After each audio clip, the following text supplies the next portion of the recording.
अस्सलामुअलैकुम वरहमतुल्लाहि वबरकातुहू। ये हमारा रमज़ान का महीना चल रहा है, बहुत बाबरकत और रहमत वाला महीना है।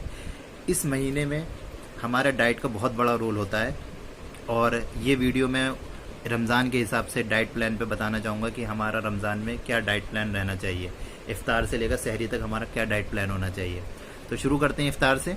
इफ़्तार जो करते हैं हम एक बहुत लॉन्ग टर्म फास्टिंग के बाद करते हैं। सहरी से लेकर इफ़्तार तक हम बहुत बिल्कुल खाली पेट ना खाते हैं ना पीते हैं, लॉन्ग टर्म फास्टिंग हो जाती है। तो इफ़्तार जो हमारा होना चाहिए वो बेहतरीन होना चाहिए। बेहतरीन इन द सेंस, अगर हम डायबिटिक नहीं हैं तो हम शिकंजी ले सकते हैं। शिकंजी जो नींबू की शिकंजी होती है, लेमन की, वो बहुत फ़ायदेमंद है। अगर हम डायबिटिक नहीं है उसमें शिकंजी में जो है हम स्वीट्स वगैरह मतलब शुगर वगैरह ना डालें। अगर डायबिटिक हैं तो शुगर ना डालें और डायबिटिक नहीं है तो शुगर का इस्तेमाल कर सकते हैं। तो शिकंजी बहुत फ़ायदेमंद है। साथ में जो लस्सी है, लस्सी बहुत फ़ायदेमंद है। इफ़्तार में भी हमारे लिए हम लस्सी का यूज़ कर सकते हैं। उसके अलावा हम fruits, citrus fruits like lemon, orange, मौसम्बी, इस टाइप के हम फ्रूट्स का इस्तेमाल कर सकते हैं। और जो ख़ासकर जो सॉफ्ट ड्रिंक्स हैं, cold drinks, soft drinks, Pepsi, Coca Cola, 7 up वगैरह, इस टाइप की इन चीज़ों का बिल्कुल इस्तेमाल नहीं करना चाहिए। ये मुज़िर है।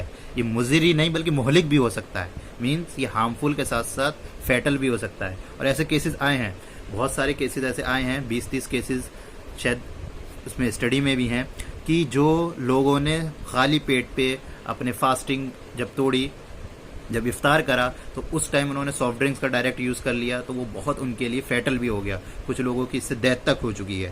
तो क्योंकि कार्बोनेटेड जितने ड्रिंक्स होते हैं, इसका जो इस्तेमाल है, जो यूज़ है, वो बहुत ही नुकसानदेह हो सकता है हमारे इफ्तार में। तो ख़ासकर इफ्तार में हमें सॉफ्ट ड्रिंक्स को अवॉइड करना है। तो हम शिकंजी, लस्सी, फ्रूट्स, साइट्रस फ्रूट्स, इस टाइप की चीज़ें जो हैं वो इफ्तार में यूज़ करने चाहिए।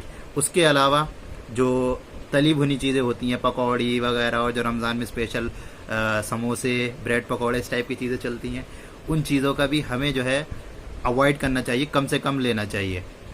उसके अलावा फिर आते हैं सहरी पर। सहरी में सबसे बेस्ट जो डाइट है आपके लिए वो है दूध, मिल्क।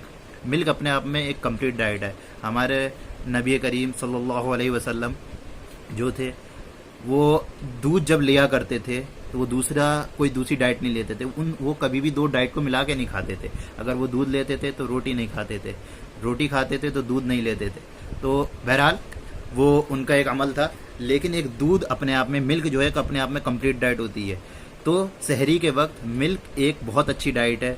तो उसके अलावा आप खजूर लीजिए, सहरी में दूध लीजिए, खजूर लीजिए, फ्रूट्स सहरी में भी ले सकते हैं, बहुत अच्छी चीज़ है। तो इन चीज़ों का हमें सहरी में बहुत अच्छे से इस्तेमाल करना चाहिए। जो हम जब इफ्तारी करते हैं उस वक्त भी खजूर बहुत हमें यूज़फुल है। क्यों? क्योंकि वो एक तो हमारे रसूलुल्लाह की सुन्नत भी है खजूर से स्टार्ट करना। उसके अलावा जो हमारी पूरे दिन की जो एनर्जी डाउन हुई हुई होती है, तो वो हम जब खजूर से स्टार्ट करते हैं उस टाइम हमें एनर्जी की ज़रूरत होती है, तो कार्बोहाइड्रेट की बहुत ज़रूरत होती है। तो उस टाइम खजूर बहुत फ़ायदेमंद है हमारे इफ्तार के लिए भी और सहरी के लिए भी। अब आते हैं खाने पर।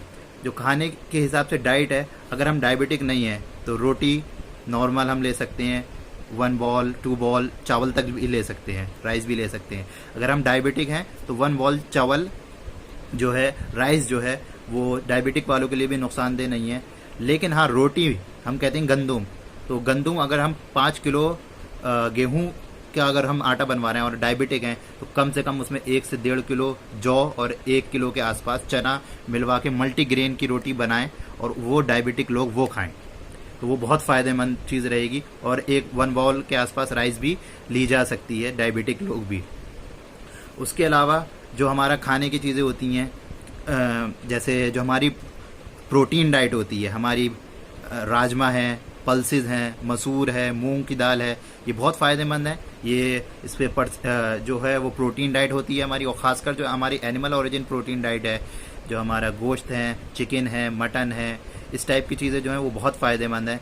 बस उसमें जो नुकसानदेह होती है वो चीज़ होती है उसका तार या उसकी तरी, उसका जो रोगन है, असल में जो वो फैट होता है वो नुकसानदेह करता है। अगर आप स्टडी कहीं से भी उठा लें तो जो फैट का जो बताया गया है, लगभग एक एडल्ट को 15 ml के अराउंड एक दिन में वो फैट जो है वो कंज्यूम करना चाहिए। अब एक दिन में अगर 15 ml के हिसाब से हम देखें तो 450 ml 30 दिन में इंसान को लेना चाहिए फैट। तो अगर फॉर एग्जांपल आपकी फैमिली में 2 लोग हैं, हस्बैंड वाइफ हैं, तो 2 लोगों का 900 ml हो गया, और अराउंड जो 1 किलो की फॉर्च्यून की या किसी भी तेल की जो पैकेट आता है वो 1 किलो का होता है, तो अराउंड वो 910 ml का होता है। तो इट मीन्स जो हमारा वो पाउच है वो हमारा पूरा महीने चलना चाहिए।